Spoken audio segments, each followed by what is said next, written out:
Chirrup, chirrup. There is a dog disturbing a magnificent brown finch in the magnolia. Bromide, I call. Even in my dreams there is Anton Chekhov, the step outside my window, cold as all hell. In this dream the dog doesn't answer, but a stirring inside my mother's house reminds me I've been far away and must get back.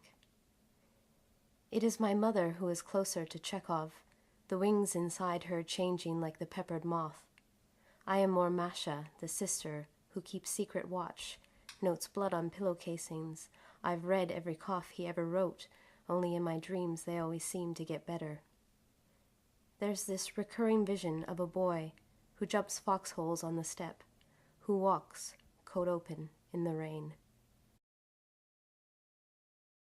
This house, a stage, set by my mother, object by object when she first got sick. No two props more than 3 steps apart, the distance she can travel now without a pause. I am her leading stagehand, Danchenko, driver, bodyguard, like the old woman at the Chekhov House Museum in Yalta, who keeps the books, looks after the upkeep, and collects tickets at the door. There's a little boy who runs through the garden in Yalta, while the old woman isn't looking, eats the first raspberry off the bush. His father cuts a small piece of the linoleum from the front entrance of the writer's house with a pocket knife on his keyring, takes it back to Pennsylvania for almost no reason at all. Waiting for her girl. In a residential neighborhood not so far from the Moscow Arts Theater, Olga Knipper-Chekhova, Russia's most enduring actress in her 91st year, sat waiting in a creaking captain's chair for her girl to return. The girl was about to do her feet. Her leg lay propped on a tatty stool.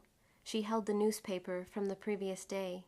She needed morning light, and the paper never arrived until afternoon. "I've never missed a cue in my life," she called in the direction of the kitchen sink, where a bucket was filling with hot water. The girl manipulated the faucets with a certain expertise. Outside, the air was cool and wet. The thaw was in its early stages, and young people were gathering on the sidewalks once more. "Ask Stanislavski," she carried on. Of course, the girl, only 23, was only half paying attention, the task at hand being quite enough, and the old actress was always so pleased when the water temperature arrived just right for her feet. The girl didn't know Stanislavski anyway, nor could she have asked him if she did. Stanislavski was dead. Dead, Mirahold, Nemirovich, Kachalov, Lelina, Vishnevsky, long dead. The actress scratched a tiny patch of dry skin below her right knee. She looked at the bunion on her foot that would soon be filed down, returned to dust, ready for another to take its place. The night before she died. Maria dreamed of the yard in Yalta. All of the fruit trees were crying, and she didn't know why. The dogs were there, Olga too, just back from America, eating a giant pumpkin pie in the shade.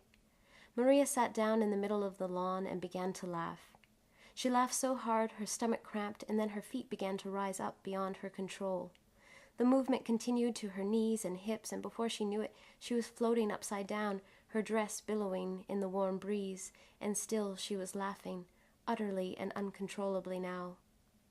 The trees stopped crying to look at her, and all at once they began laughing too. Jacksonville.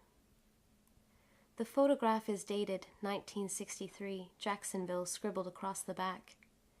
You are posed by the pier, wearing stilettos like you often did in those days, your blouse open just so.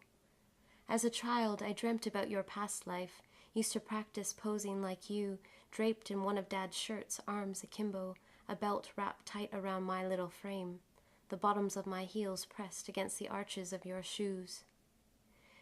Tonight your heart leaps heavily against that beautiful freckled chest. A summer spent by the pool, it says. I am growing tired, it says. I lick my thumb and wipe a smudge off your cheek, still holding a straw to your mouth when the doctor comes in.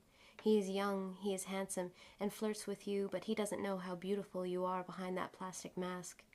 He has never heard you say good morning or tasted wild blueberry cake fresh from your oven. I want to show him the Jacksonville shot to see if your beauty can inspire a miracle. I want to shake him into God. I want to smell you once more with the backs of my white thighs stuck to your bare knees while you talk on the telephone. I want you to be here in the morning.